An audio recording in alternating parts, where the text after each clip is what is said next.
One of the most controversial items in the budget is the introduction of a $7 co-payment to visit the doctor.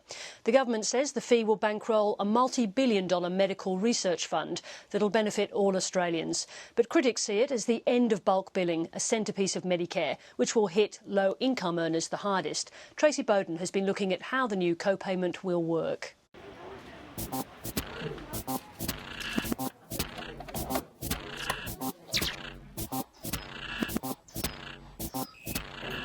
It's a busy morning at this medical centre in Sydney's inner west, and there's a pressing topic of conversation amongst the patients waiting to see a doctor.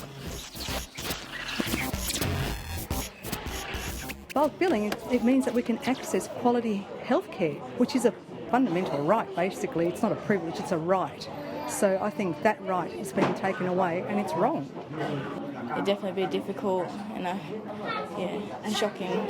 Single mother Rebecca Wanganeen now gets doctor's visits free because this centre bulk bills. But from July next year, these patients will have to pay $7 each time.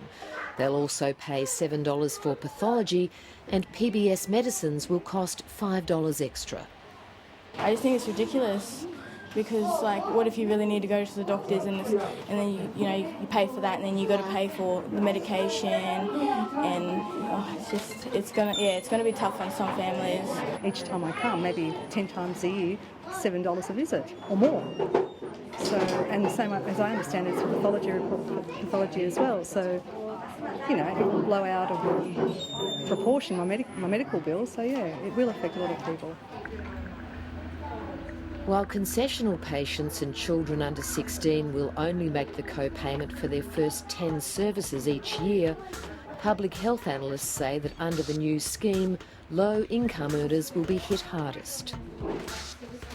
I think it's very bad policy. It certainly will save money. I mean, in the short term, it's scheduled to save $1 billion or so per annum, but it saves money off the backs of the poor. I think it's been a very bold move to go ahead with a co-payment, not just talk about it, but do it. And I've had...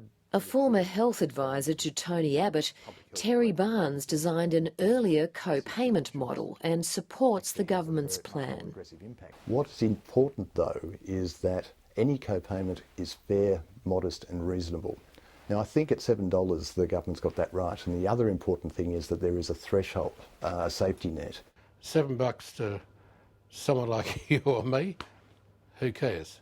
$7 to someone who is on a low income and already has a serious continuing health problem, it's a lot of money.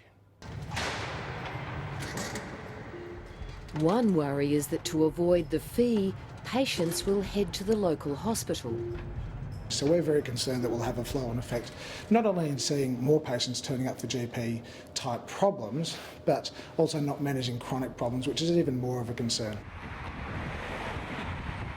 With more people expected to use hospital emergency departments, the federal government will for the first time allow the states to charge patients for public hospital treatment, which doctors say would be an administrative nightmare.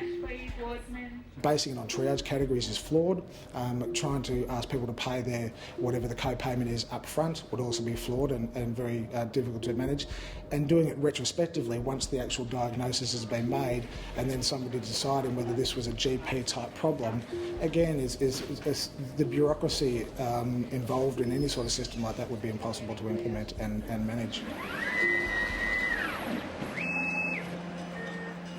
As for how the government will spend the co-payment funds, in a surprise announcement it revealed that they'll go towards a $20 billion medical research fund.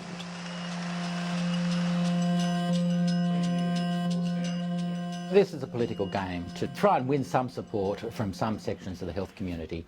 If we wanted to expand medical research, why don't we do it through income tax, which is progressive, rather than having a regressive tax on the sick who are users of healthcare? If there is going to be, as Tony Abbott says, pain with a purpose, I think the purpose would be clearer if that fund actually includes healthcare services and infrastructure that is relevant directly to the people who are making that out-of-pocket sacrifice.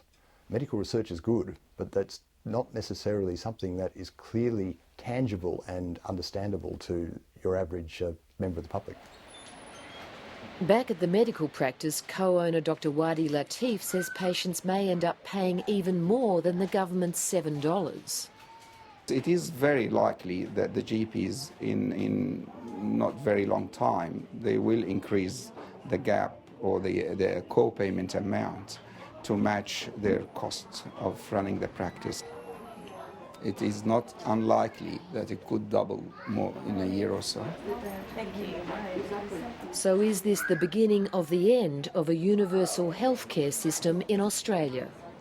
The co-payment proposal I see as a serious mistake, and it is an impost on those people who have the greatest need and the least capacity to pay. I think that the basic fabric of Medicare hasn't changed, which is access to world-class medical and health services at a reasonable cost and affordable to all. Tracey Bowden reporting.